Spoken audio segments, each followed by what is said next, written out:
It's just Bruce, he don't bite. Hello. Well, welcome back to my channel. Figured I'd do a interesting video tonight, a fun video. Originally it was going to be about all the famous people I've met in life, which I've met a lot of famous people in life because I used to be an entertainer. I did the stand-up comedy thing for a while. I DJ'd for a long time. And I've had a ridiculous amount of chance meetings of celebrities. And I was talking to my wife about it. She said it was a good idea, but she's like, why don't you tell them about Mr. Rogers? Now you're probably thinking, what does Bruce have in common with Mr. Rogers in any way, shape, or form? I'm going to tell you.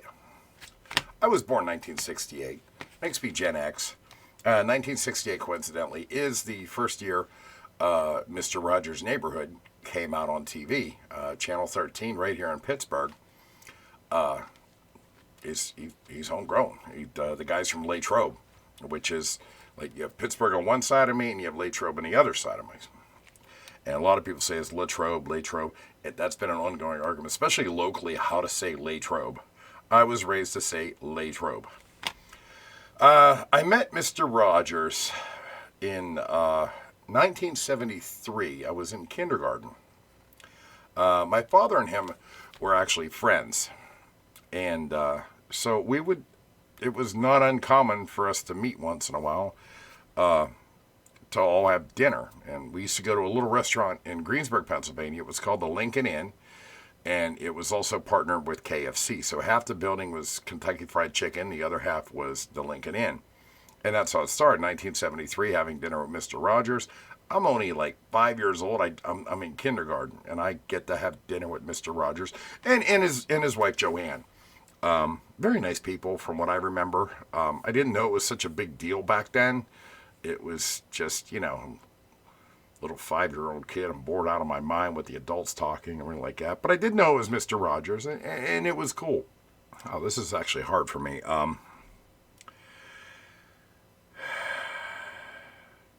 Every once in a while, he would bring his youngest son, Jimmy, we called him. We were just little kids. That's the only, and he had 2 kids. He had Jimmy and John, and I never got to meet John, but I did meet Jimmy. And I'm not sure if we were close in age or what. It was that long ago, and I only met him like once or twice, but I do remember. And I remember the first time I met Mr. Rogers at the dinner. I'm sitting there, I'm like, okay. And he was very, very nice. Very, very nice. And to completely eliminate the rumors, the first time I met him, he had a short sleeve shirt on and a tie. He does not have full tattoos, sleeved, and all that crap that all the rumors said. Just to get that out of the way, because I'm not here to talk about that. But they're very, very nice people. Very, like, even at 5 years old, I'm like, he's like, really nice. Like, wow. And I got to know him over the years because they would, Fred and Joanne would come to our house and have dinner once in a while, every couple months or something like that. My dad, I don't know how my dad met him or why they were friends because I was just a little kid. I didn't care. It was just, hey, Mr. Rogers is coming to my house. It was really cool back then. It didn't happen often. Every so often, every few months, they drop by. My mom and dad used to go visit them too, but they didn't take me with them for that. And you see the picture that I have up here is Mr. Rogers flipping a bird. It's a very viral picture. It was in 1967, 1968 when he did it on his first season of his show. And he was doing the Thumbkin song, which I'm going to put the video. Well, here's the video right now. Where is home at? Where is home at? Here I am. Here I am. Good. Well, how are you today, sir? Very well, I say, sir. Run away. Run away. Now, obviously, I watched that episode in reruns. I remember it. And we were sitting there, we're doing the song and everything like that. It was just an innocent song. And after getting to know him for probably about 10 years of my life, he didn't do it to be funny or, he wasn't like that. He really was that nice. it was weird. Nothing against the guy, but it was weird. Well, he's an ordained pastor, and but he never brought his religious views into the show. He would just basically try to teach kids how to be good kids, and that's one of my fondest memories when I was a kid, is watching that show all the time. We'd watch Mr. Rogers, we'd watch Sesame Street, and it was just amazing. Now his wife used to make sweaters. She would knit sweaters for veterans and people in the service and stuff like that. My dad actually had one. My dad had one of Joanne's sweaters, and I remember that sweater. I never got one, but I remember him having it. He used to say it was the most uncomfortable thing he ever had, but he appreciated it just the same. So that was like, it was just, we were all friends. My mom and dad were friends with Mr. Rogers and Joanne, and but in getting to know him, we talked when I was a little kid. And when I was a little kid, I was really insecure. I mean, if you've seen my other videos, you've seen I put pictures of myself, what I looked like when I was a little kid. I was a really awkward kid. Bad haircut, a little overweight, but Mr. Rogers always talked to me about those things, because apparently Fred Rogers grew up being a little heavy kid, and everybody picked on him too. Yeah, I got picked on when I was a kid, but I'm Gen X. I got over it. But they even called him Fat Freddy when he was growing up. And there was a nickname they used to call me, which even my wife doesn't know what that nickname was, because that's how much damage it did to me. But Fred Rogers would sit down, and he knew the nickname they called me, and he talked to me, and I can't explain it. He just had a way just to make you feel better about yourself no matter who you were. And that's amazing. But anyway, he was doing the show in Pittsburgh, and that the first run he did was 1968 to 1970, 76. Yeah, 76. And I remember that because that was the bicentennial. I was in second grade when he stopped doing it, and I was so disappointed because I had just met him in 73. But he was still coming to the house and stuff like that once in a blue moon, and it was nice to see him. But during those years, there was other things going on because, he was friends with my dad and everything. There was another show, if you remember Handyman Jim Negri. Yeah, I'm also sorry, I mispronounced it. It's actually Joe Negri. I knew that, but if you've watched my videos before, I trip over my words sometimes. Joe Negri had a show called Adventure Time, not the popular cartoon one. It was, this is back in I think he had it since like the late 50s. Into the 60s and 70s, and basically he would have a lot of times he'd have scouts there, Cub Scouts or whatever.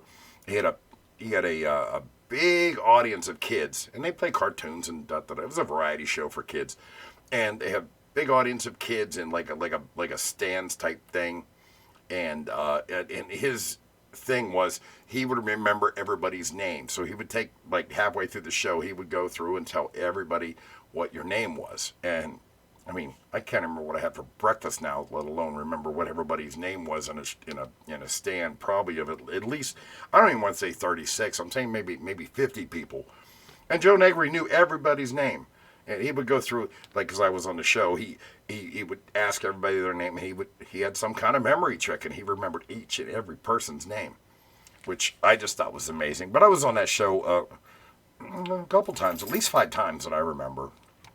After a while, it wears novelty off. But, I was on that when I was a little kid. So, part of my 15 minutes of fame. And that was like 1974, I think, because it happened before what I'm about to tell you. About 74. It might have been 1975. I don't know.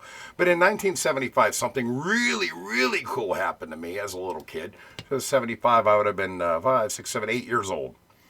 And I got to watch a taping of Mr. Rogers' Neighborhood. Now, if you remember Mr. Rogers' Neighborhood, they didn't have a studio audience or anything like that. So I was, because Fred and my dad were friends, I got to watch a taping of a show, which was really interesting for a little kid. That particular taping in 1975 was Margaret Hamilton. Now, as you can see in the picture, she is the lady that played the Wicked Witch of the West in Wizard of Oz. And it was just so cool because I got to meet her and talk to her for a little bit. And this particular episode, they were teaching young kids that, these people in movies are just people in costume acting out a part, pretending. And I still remember her. When she put that outfit on, I was scared shitless. I was scared of the Wicked Witch of the West. I'm only 8 years old. Give me a break. But that's like one of the best memories ever. And I got to be there and say I was there. Not many people can say that. But yeah, I got to meet Margaret Hamilton, and I got to watch a taping of the Mr. Rogers' Neighborhood show. Now, I know you're sitting there wondering, Bruce, I read the title, How Did Mr. Rogers Get Your Ass Beat? And that's coming up. I'm going to talk a little bit more about the Mr. Rogers' Neighborhood, though. And I think a lot of Gen Xers, a lot of people my age, and maybe a little older too, maybe some of the late boomers, might remember this lady. She was creepy as hell. I'm sorry. She was the scariest thing on Mr. Rogers' Neighborhood. And the funny thing about it is, Fred Rogers himself explained it to me that was actually his sister's personality that he would portray to be the puppet. Of course, he explained to me what, puppets aren't real and, stuff like that. It was just a way to act. But I'm sorry. I don't care. I like Mr. Rogers, but this... Come on. How many people didn't get frightened by this lady? Look at it. She got a little mole on her face, a mole on her nose. Her nose is all red. I mean, was she drunk? I don't know. She was creepy as hell. Now, I don't have a picture of Mr. McFeely. I spent time with Mr. McFeely, too, whenever I was on set. And we weren't, like, really close or anything. I'm not saying we were. But the thing about Mr. McFeely, that wasn't his real name. And a lot of people thought it was his real name. McFeely was actually Fred Rogers' middle name. Fred Rogers' real name was Fred McFeely Rogers. Now that name, the middle name, McFeely, came from Fred Rogers' grandfather. That's why he had that middle name. So he carried that on. And actually, Mr. McFeely wasn't going to be called Mr. McFeely at first. There was something else they were going to use, and they changed it. And I couldn't find the information of what his original name was going to be for the character. Now, the actor that played Mr. McFeely is named David Newell, Newell. And he was born 1938. And guess what? He's still alive. And guess what he's still doing? He's still out there once in a while dressing up like Mr. McFeely and trying to carry on the Mr. Rogers tradition, doing... I don't think he's doing like Comic-Con or anything like that, but he's still out making appearances as Mr. McFeely. And I think that's amazing because he's 86 years old. He's writing children's books too. He wrote a bunch of children's books, so check that out if you get a chance. So like I said, Mr. Rogers was a big part of my childhood, probably bigger than most people, rather than just watching him on TV. I mean, he's been at my house. We've had dinner together. He quit doing the series in 1976, but he took about a 3-year break, and then he came back to do it. And the reason he quit the series, and I kind of know what he was talking about, because I did ask him in like 77 or 78 why he quit doing it. By then I'm 10 years old. I'm not so much into Mr. Rogers, but since I know the guy, of course I'm going to watch his shows, just like you guys watch my stuff, because you know me by now. And basically he said that he's taught everybody everything he knows, and he didn't know what else to teach children because it would be redundant. And that's how I learned that word, redundant. Can you say redundant?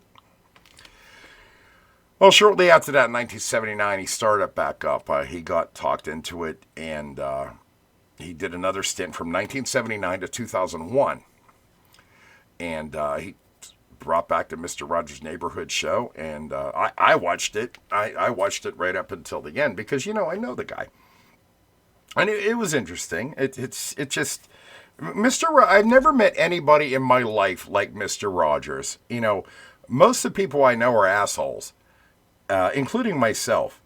This guy was just... And everybody wants to, make up rumors and down him and find something wrong with him. You're not going to find nothing wrong with Mr. Rogers. He was a great person. He passed away in 2003, if you didn't know.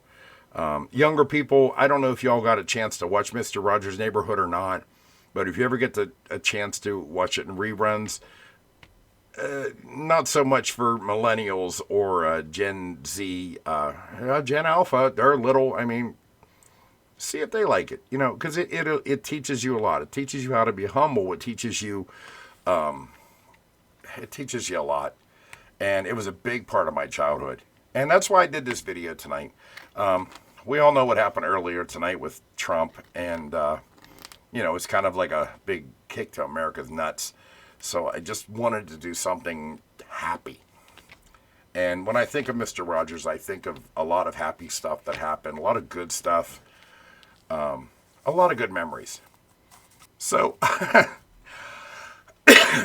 I totally forgot to tell you guys how Mr. Rogers got me an ass whooping at home. And it's kind of a funny story, and it's really not his fault. But with the video I just showed you before where he's doing the Where's Thumpkin and everything, Where's Tall Man, I saw that in a rerun when I was in second grade. And I'm sitting there in second grade, my normal second grade teacher, and this is the weird kind of memory that I have because I remember all these people's names. My second grade teacher was named Miss Allball. I don't remember how it's spelled, but Miss Allball at Fort Allen Elementary School. I know a couple of my old schoolmates still watch my videos. You probably remember Miss Allball. She was a witch. No one liked her. She's also still alive, by the way. She's like 90-something years old, and she still volunteers at the elementary school today, which is amazing, pretty much. But anyway, that particular day, we had a substitute teacher, and her name was Mrs. Lipniscus. Now, this is the weird memory I have because I remember all this crap, and that's probably why I'm so messed up in the head. So Mrs. Lipniscus was introducing herself to the class as our substitute teacher because Miss Allball couldn't be there that day. And she's going around saying to everybody, what's your name, have a little conversation to all about, about 30 kids maybe. And of course she gets to me. I was a weird kid. I'm still a weird guy. I was a weird kid. I had taken a marker and draw on my fingernails little happy faces because I was a weird kid. It is what it is. Anyway, I'm looking and I wanted to make a good impression on the substitute teacher and make her feel welcome. The only finger that still had a happy face on was this one. So she comes up and she's like, what's your name? I'm like, oh, my name is Bruce. And I meant to show her the happy face. I didn't know what this meant back then. I'm in second grade. Give me a break. I know what it means now. Here, I got 2 of them. Buy one, get one free. You can have the free one. But no, back then I didn't know what the hell I was doing. So immediately she sends me to the principal's office. I got paddled. Didn't know why. I went home. My dad kicked the ever-loving shit out of me. Still didn't know why. It took like weeks later for my mom to explain that this was bad. Now I use it all the time. I'm like Mr. Bean flipping everybody off. But I learned it from watching Mr. Rogers. I'm not mad at him for it because it was supposed to be an innocent thing. But yeah, I remember that beating too. It hurt. Not just one beating. I got the paddling at school, which was 3 smacks on my big fat ass. And then my dad, he used to try to box me 30 style. He didn't really use a paddle. He just kicked the shit out of me. Yeah, Mr. Rogers got my ass kicked. Just saying. Y'all wanted to know? There it is. But I'm here to tell you, I remember as a little kid, Mr. Rogers was exactly what you see on TV. Just like me, I'm real. You talk to me in real life, I talk the same exact way I'm talking right now. I might swear a little bit more in real life, but other than that, I'm the same person. I'm real. He was real in his way too. And he just genuinely cared about people. And when you find people like that in your life, you need to keep them in your life. Anyway, I hope you found this video interesting. Like and share, please. I'd like more people to see some of this. Get some more subscribers. The total YouTube thing. I don't ask for donations. I don't have a Patreon. I just do this because I don't know. Sometimes it just makes me feel better to talk about stuff. And that's kind of why I did this one today. So I hope you enjoyed it, and I'll catch you next time. Bye. It's just Bruce, he don't bite. Hello.